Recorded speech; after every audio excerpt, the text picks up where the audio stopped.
Hello friends, welcome to spicy food lower. இன்றைக்கி நம்மளோட சேனலில் ரொம்பவே ஹெல்த்தியான கம்மங்கூழ் ரெசிபி எப்படி செய்கிறதுன்னு பார்க்க போகிறோங்க. பேர்ல் மில்லட் அப்படின்னு சொல்லுவோம். இதை வச்சு நிறைய டிஷ்ஷஸ்லாம் செய்யலாம். இன்றைக்கி நம்மளோட வீடியோவில் கூழாக எப்படி செய்கிறதுன்னு பார்க்க போகிறோம். இந்த கூழ் பார்த்திங்கன்னா முதல் நாள் நைட்டே செஞ்சுட்டு மறுநாள் காலையில் சாப்பிடுவோம். மறுநாள் காலையில் எடுக்கும்போது பாருங்கள், கேக் மாதிரி எடுக்கிறதுக்கு எவ்வளோ சூப்பராக இருக்குது பாருங்கள்.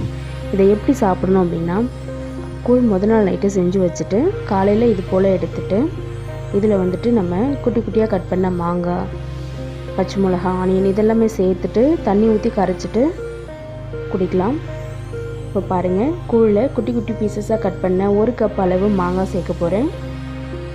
1 கப் நறுக்கின மாங்காய், ஒட்டு மாங்காய், 1 கப் நறுக்கின ஆனியன். அடுத்ததாக பார்த்திங்கன்னா இந்த கூழுக்கு தேவையான அளவு உப்பு சேர்த்துக்கலாம். 1/2 ஸ்பூன் அளவு உப்பு சேர்த்துட்டு நம்மளுக்கு தேவையான அளவு இதில் தண்ணி சேர்த்துக்கலாம். 1 கிளாஸ் அளவுக்கு தண்ணி சேர்க்குறேன். சேர்த்துட்டு இதை நல்லா மிக்ஸ் பண்ணி கலந்து கையால் மிக்ஸ் பண்ணிட்டோன்னா நம்மளுடைய கூழ் ரெடி ஆகிடுங்க. இதை நம்ம பிரேக்ஃபாஸ்ட்டாக குடிக்கலாம். பாருங்கள் எவ்வளோ சூப்பராக இருக்குது. நம்மளுடைய கூழ் குடிக்கிறதுக்கு ரெடி ஆகிடுச்சு. இது நீங்கள் பிரேக்ஃபாஸ்ட்டாக எடுத்துக்கிறது ரொம்பவே நல்லது. உடம்புக்கு குளிர்ச்சியை கொடுக்கக்கூடியது இந்த கம்பு. இது டெய்லியுமே நம்ம சம்மர் சீசனில் காலையில் பிரேக்ஃபாஸ்ட்டாக எடுத்துக்கிறது அவ்வளோ நல்லதுங்க. பாருங்கள், நம்மளுடைய கம்மங்கூழ் சாப்பிட்றதுக்கு ரெடி ஆகிடுச்சு. இந்த கம்மங்கூழை எப்படி செய்யலாம் அப்படிங்கிறத இந்த வீடியோவில் பார்க்க போகிறோம். வீடியோ ஸ்கிப் பண்ணாமல் பாருங்கள். இதை கரைக்கிறதுக்காக நான் ஃபுல் வீடியோவை உங்களுக்கு காமிச்சிருக்கேன். இன்றைக்கி கூழ் செய்கிறதுக்கு பார்த்திங்கன்னா 200 கிராம் அளவு கம்பு மாவு எடுத்துருக்கேங்க. இந்த கம்பு மாவு பார்த்திங்கன்னா ஒரு மிக்சிங் பவுல் எடுத்துக்கோங்க.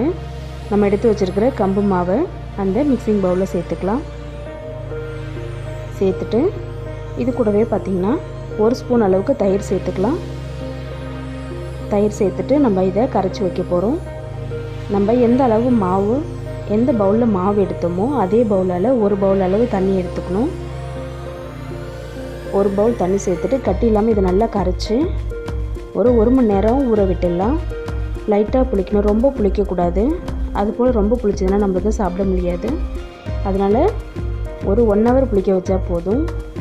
இது போல் கட்டி இல்லாமல் கரைச்சிட்டு நம்ம மூடி வச்சிடலாம். பாருங்கள், நம்மளுடைய கம்பு மாவு கரைச்சி வச்சாச்சு. இதை நம்ம மூடி 1 மணி நேரம் ஊற விட்டுடலாம். கம்பு மாவு ஊற வைக்கும் போதே பார்த்திங்கன்னா கூட கொஞ்சமாக தானியங்கள் எடுத்துக்கலாம். வரகரிசி எடுத்துருக்கேன். வரகரிசி, தினை அரிசி, எந்த அரிசி வேணாலும் எடுத்துக்கலாம். நொய் அரிசி, அது போல் இந்த ஒரு 3 ஸ்பூன் அளவு எடுத்துருக்கேன். இந்த அரிசியை ஒரு பவுலில் சேர்த்துட்டு இதை வாஷ் பண்ணிக்கலாம். நம்ம வாஷ் பண்ணிவிட்டு இதில் கொஞ்சமாக தண்ணி சேர்த்துட்டு இந்த அரிசியும் நம்ம ஊற வச்சிடலாம். அரிசியும் கம்பு மாவும் 1 மணி நேரம் ஊறட்டும்.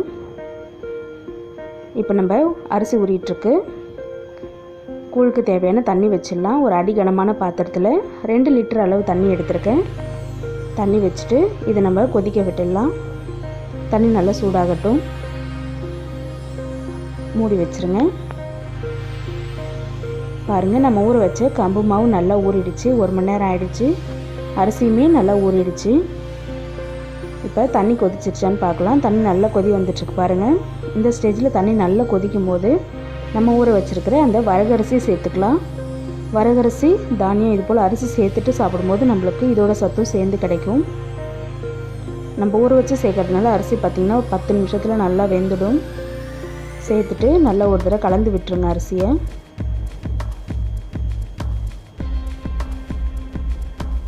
கலந்துட்டு நம்ம மூடி விட்டுடலாம்.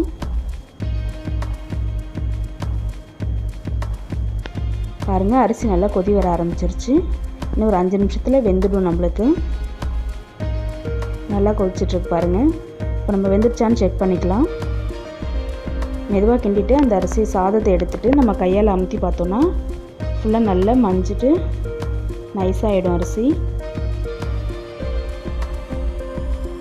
மெதுவாக எடுத்து அமுத்தி பார்த்திங்கன்னா சாதம் வெந்துடுச்சான்னு தெரியும். பாருங்கள், நல்லாவே வெந்துடுச்சு. இந்த ஸ்டேஜில் நம்ம கரைச்சி வச்சுருக்கிற அந்த கம்பு மாவை சேர்த்துக்கலாம். சேர்க்கும் போது ஒரு தடவை நல்லா கரண்டி வச்சுட்டு கலந்துட்டு சேருங்க. சேர்த்த உடனே என்ன பண்ணுறீங்க, ஒரு மரக்கரண்டி வச்சுட்டு நல்லா கலந்து விட்டுக்குங்க. ஏன்னா சேர்த்த உடனே அடிப்பிடிக்க ஆரம்பிக்கும். பெரும்பாலும் இது போல் கூழ் செய்யும்போது மரக்கரண்டி யூஸ் பண்ணுறது தான் நல்லது. நல்லா கலந்துகிட்டே இருங்க. கைவிடாமல் கலந்துட்டு இருக்கும்போது தான் அது கெட்டிப்படாமல் இருக்கும், இல்லைன்னா கெட்டியாகிடும். நல்லா ஒரு 10 நிமிஷத்துக்கு ஹையில் வச்சுட்டு கொதிக்க வைங்க. நல்லா கலந்துட்டு அடுப்பை ஹை ஃப்ளேமில் வச்சுக்கோங்க. கூழ் மாவு சேர்த்ததுக்கப்புறம் கிட்ட நின்று தான் செய்யணும். விட்டுட்டு எட்ட போனோன்னா தீஞ்சு போயிடும், அடி பிடிச்சிரும். நல்லா கொதிக்க ஆரம்பிச்சிச்சு பாருங்கள். நல்லா ஹை ஃப்ளேமில் வச்சு கொதிக்க வைங்க. நல்லா ஒரு 5லேருந்து 8 நிமிஷம் ஹை ஃப்ளேமில் நல்லா கொதிக்கட்டும். மாவு வெந்து வரும்போதே பார்த்திங்கன்னா நல்ல ஒரு வாசனை வரும் உங்களுக்கு.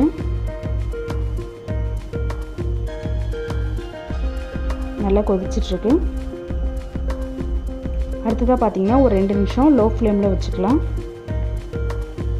பாருங்கள் நல்லா வெந்து வந்துடுச்சு. ஒரு 10 நிமிஷம் தாங்க ஆகும் நம்மளுக்கு. ரொம்பவே ஈஸியாக செய்யலாம்.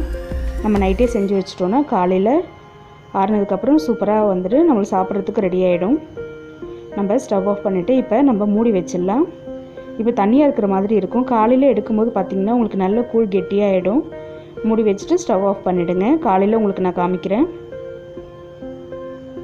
பாருங்கள், காலையில் நம்ம கூழை ஓப்பன் பண்ணுறோம். எந்த அளவு நல்லா கெட்டியாகிடுச்சு பாருங்கள். எடுக்கும்போது கேக் மாதிரி அவ்வளோ சூப்பராக வருது பாருங்கள். எவ்வளோ சூப்பரான கூழ் ரெடி ஆகிடுச்சு.